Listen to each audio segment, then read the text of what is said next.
Hey there, welcome to the LSAT Demon Daily. I'm Matt DuMont, an LSAT teacher and tutor at the LSAT Demon and 3L at the University of Maryland. With me is Becca, who also teaches and tutors at the Demon and is also a 3L at the University of Maryland. How's it going, Becca? Yeah, I know, 3L, right? I know. And last time we worked on we worked on how do we show 3L on our fingers. And then we talked about how that's not a great podcast question. So we're bringing it back up again. Things are going great.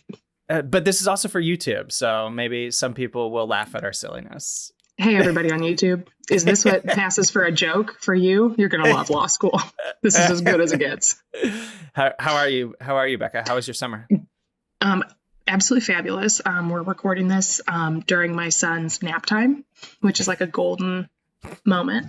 I had a wonderful summer internship this year with Baltimore City Public Schools, and it was genuinely the best part of law school so far. I did so much stuff. I learned so many things. I wrote so many things. I found out what an escheat is, ESCHEAT. I don't know what if that you is. die without a will in Maryland, your money goes to the school district of the county where you resided at death.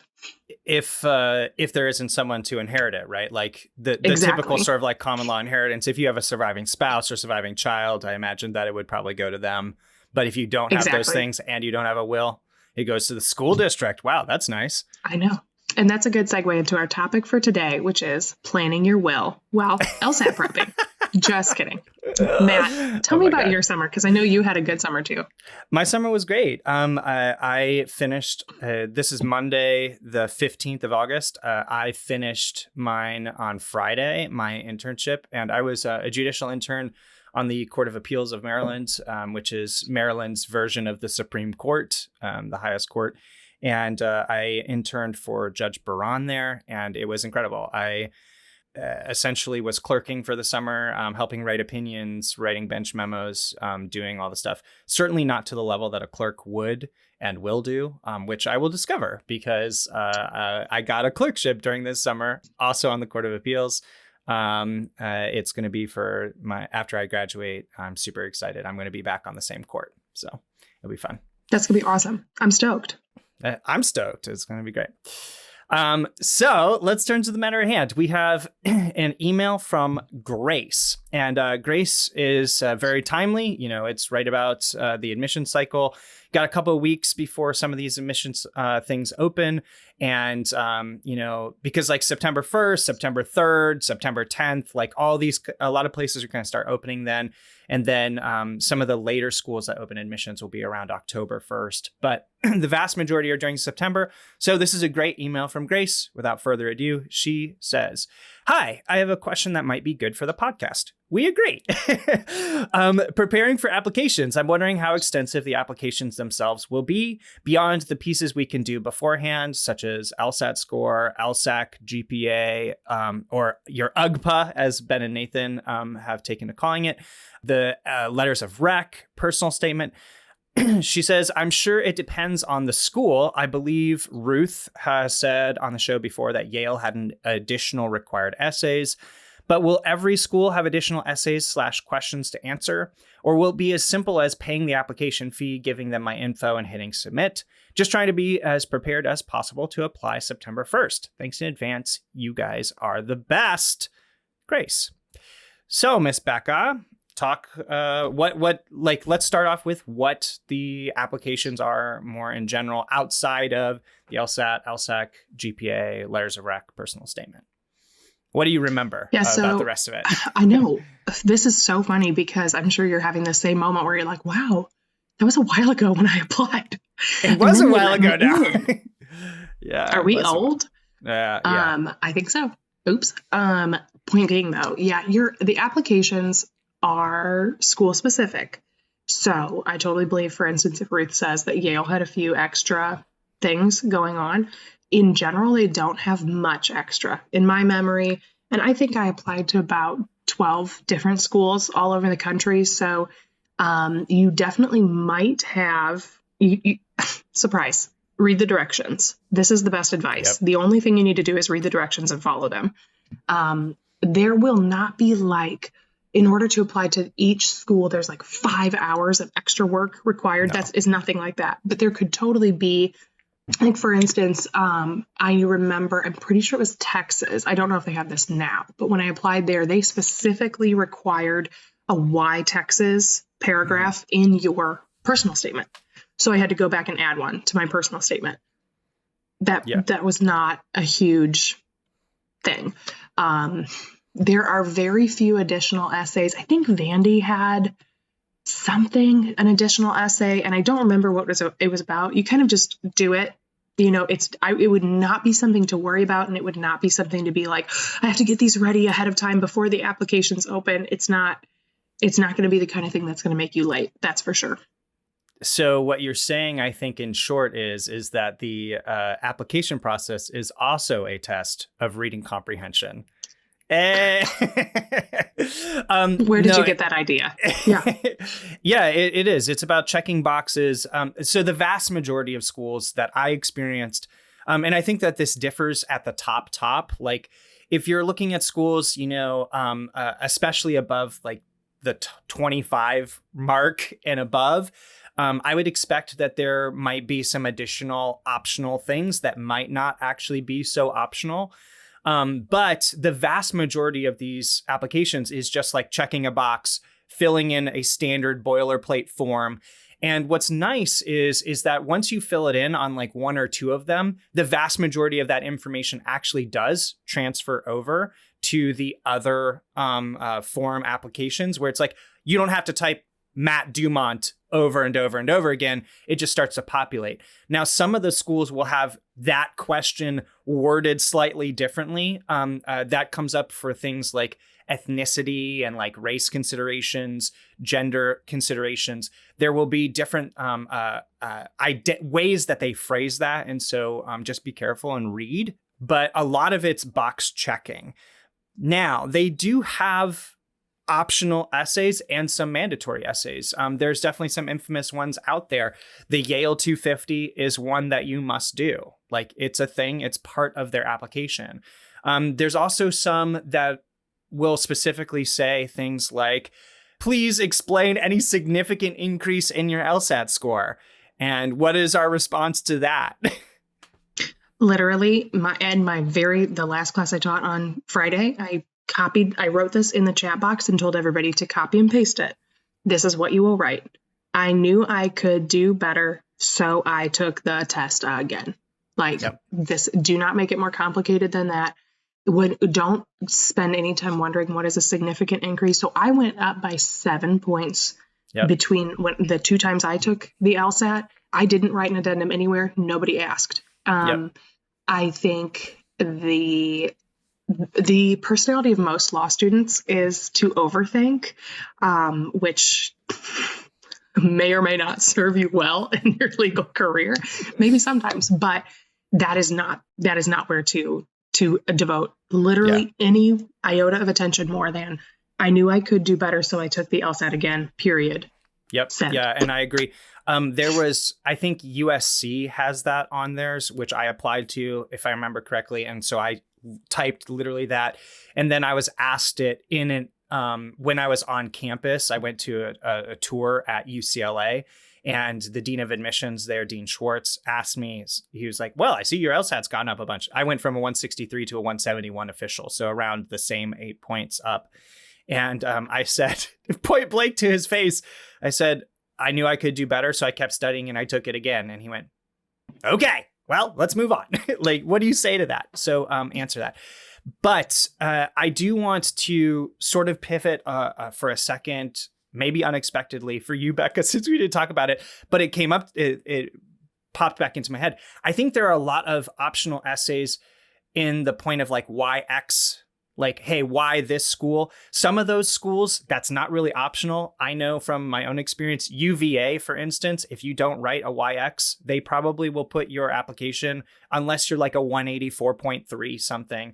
If you don't do that, they're going to put your... Yes, absolutely, like me. No, they're going to put... That's a total lie. They're going to put your application in a pile of like, let's check back on this. So make sure that you find out whether they're actually optional. But I think there's also a lot of optional essays with scholarship stuff. Did you do any like scholarship applications that included optional essays, Becca? Yeah, that's a great question because you will not believe this, Matt. You and I have the same scholarship at the University of Maryland, more or less. That one did require a very brief essay. And again, it was, I don't even remember what the topic was. It was, why do you want to go to law school or whatever, something like that. I basically took like the concepts of my personal statement and just, and it was fine. Don't make it more complicated than that. There were other scholarships because I was like, anything that you tell me, are you interested in a scholarship? They're just seeing if you'll bother, right? Right. So and there are going to be topics about, what do you want to do with your legal career? That was an easy one for me because I wanted to go into school law. I still want to go into school law. And I was able to just simply say, here's my experiences as a teacher and a school administrator. And now I want to study law so that I can do this from the other side. I'll be able to do this. Boom. Right. Like it's very cut and dry. I was very careful, thanks to the good advice from Ben and Nathan on the podcast. I was very careful not to be like, I'm going to change the world and I'm the best and I'm so great. Just don't make conclusions about yourself. Be an adult. This is what I've done. Yeah, this is what I've wanted to do. This is where a law degree will enable me to do this job. That makes the admissions officer reading your essay think, oh, this is a very adult person and somebody that if I let them into my school, they're going to really want to come and they're probably going to come and be more likely to get good grades, stay, graduate, make my school look good. So that's all you're trying to do. Yeah, it's jumping through some hoops on purpose in order to get more money on purpose. And they want to see, I treat those kind of things as red flag generators in the idea that, hey, is this going to help me more than it hurts? And by hurts, I mean, I don't want it to hurt at all. And so like, you have to take these essays, whether they happen or not for you. Well, if you don't do them, it doesn't matter. So I don't know why happen or not. I said that, but yay, live podcasting. But if you choose to go down that route, or if it's required for whatever reason, make sure that you proofread your stuff. Like take the time to do that. It will take you some time to write these kind of optional essays or mandatory essays. Even if they're one sentence, I hope that you take the time to carefully think about how to say what you're trying to answer. And to that end, think about the ones that are out there that are optional, that are, the typical sort of essays, diversity statement, your GPA addendum, like those kind of things that are truly optional, and think about whether it is actually going to help you without hindering you. Did you write a diversity statement, Becca? So I did not. I was tempted at first because this is, if you are an American millennial, you have been told you are unique. And as much as that is snowflake. True, we are so special and that's wonderful. Love you so much. But at the end of the day, there was nothing in my story because I was like, well, I'm the only person with a teaching degree applying to law school. That is that is not true. Like, unless you have something that truly makes you fill a gap that the law school is looking for more diversity. And I will tell you right now, nice, well-meaning white women of America, you are not providing a new diverse perspective to your law schools. And you're probably providing the backbone of many wonderful parts of the law school. And that's great. But you don't come in and think, nobody needs to hear your voice in a diversity statement. So I did not write one. Thank you, Ben and Nathan. I don't regret that. I can definitely say. Matt, did you write one? I did, even though I am Why did you do that? A white dude, because I'm old, but I'm not old enough to have written one. And I think it was a mistake, to be perfectly honest. I think it was a mistake. And I got waitlisted at some schools that I probably should have gotten into. And so reading the tea leaves is impossible. Maybe I wasn't what they were looking for a number of reasons. But a part of me always wonders of like, oh my gosh, did they look at this and go, this guy's like a 36-year-old white dude. Why is he has no business writing a diversity statement. And then they look at it and check for the red flags. Did I make grammar errors? Did I make spelling errors? Like, who knows? I mean, I do because I wrote it and I have it still on my computer. But, that's what I'm saying is like, did they look at that and go, what is this guy trying to pull? So be really careful. I wrote mine because I was an older applicant than the average, but I wasn't old enough to write that. I also wrote it from a perspective of, I'm a theater person. I'm fun and exciting. I traveled the country. I have all these unique perspectives because of travel. That just sounds even more privileged, to be honest. And so I think I ended up where I should have ended up. I'm very thankful to be in Maryland. I love that I'm at Maryland. But part of me always wonders, did I set off a bunch of red flags with that unnecessary diversity statement? And I think that should be a good lesson for people. Really think about whether you want to write this statement and whether it's going to help you without hindering. There are a number of ways to articulate diversity that are already on the form. You're going to be checking boxes literally for gender identity and age and ethnicity and veteran status, all of those kind of things. Lots of things. Mm-hmm. Do you have additional stuff to add to that story beyond telling them? If that's all your diversity statement is, I really want to encourage you to think long and hard about whether to send it along in the first place. And I think that also gets at one of the things that's different about law school admissions and like the law school personality versus perhaps other like job applications you've done or undergrad admissions. Law school admissions is a lot less like touchy-feely, and it's a lot less, you totally scored points with your undergrad admissions office when you wrote the cutesy pootsy. They probably really, really liked it. But it's better for you to be understated, and kind of let things speak for themselves. This is where we are constantly harping. If you can possibly bring your GPA up, you're still in undergrad, shut down everything and do that first. Yep. If you can possibly, exactly, because nobody can debate, oh, look at that. They have a great GPA and a great LSAT score. And oh my gosh, they checked this box, or whatever.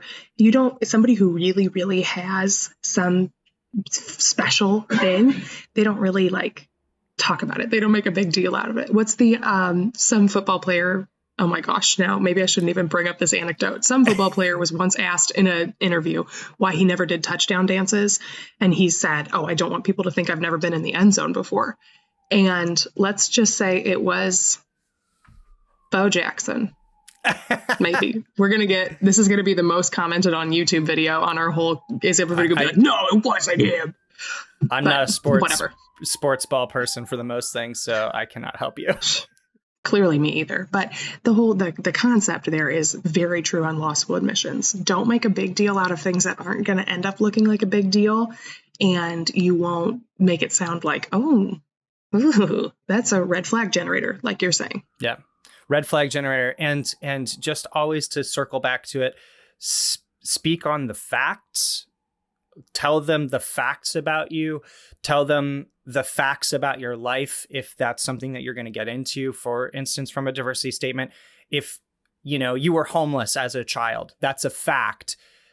Leave the conclusions at the door. Let them make the conclusions. So stick to the facts that talk about your story, those kind of things. Stick to the facts about your GPA. Don't make excuses. Say, hey, I got a 4.0 the last 2 semesters I was at school. That's a fact. They can't argue with it. And it shows your sort of upward trend. Any last things, Becca? I would just say all of these questions, it's really fun to talk about them on the Demon Daily. They have been answered, each one of them, probably 20 times on the Thinking LSAT podcast throughout the years. It's really good for us to like repeat. I'm glad that we answered these questions today. But you would really be missing out if you didn't go back into the archives, just the search feature, obviously on thinkinglsat.com. Because I know the answers to all these questions from listening to the podcast and being able to apply it. So I would say one thought is, it's a balance, right? And you want to ensure that you are putting forward a personality to the law school, to the admissions office that says, I really want to go to this school. I will absolutely come to this school if you give me a full ride. And I will totally, I want to come here, you know. So like when you have a chance to write if they have an optional why school statement and you have a really good reason. For instance, when I applied to Wash U in St. Louis, I have a ton of connections to St. Louis. I have family there. I grew up, you know, a few hours away. There were all of these very legitimate reasons that I could say this school really, you know, and guess what? Surprise. They gave me a great scholarship. And the reason we didn't go is because my husband didn't get a job there. And now here we are in Maryland. But those, and for instance, by the way, what did I tell Maryland when I applied? And they're like, okay, you have a 176 and a 3.67. Are you just like trying to, what's going on here? And I was like, my husband just got a job 10 miles from the law school. I love Baltimore. Yep. Which I do. You know, those things are the facts, right? Look, I can tell you, when I tell you my husband just got a job like 10 miles from the law school, you go, oh, that's why you want to go here. Look, that makes sense. If I just say, I've always heard of the great reputation of Maryland Carey Law. No, you haven't. You don't know anything about this place. Yep. So balancing, no BS, but is there a good reason to answer some of those questions? Then you definitely should. Yeah. Pretend that your reader is the most skeptical lawyer you know. I think that's a good place to end it. Yeah. I love that. Awesome. Okay. So thanks so much, Grace, for writing in. If you'd like to be on the show, email daily@lsatdemon.com if you'd like to ask us a question or share some LSAT or law school admissions news. Thanks for listening.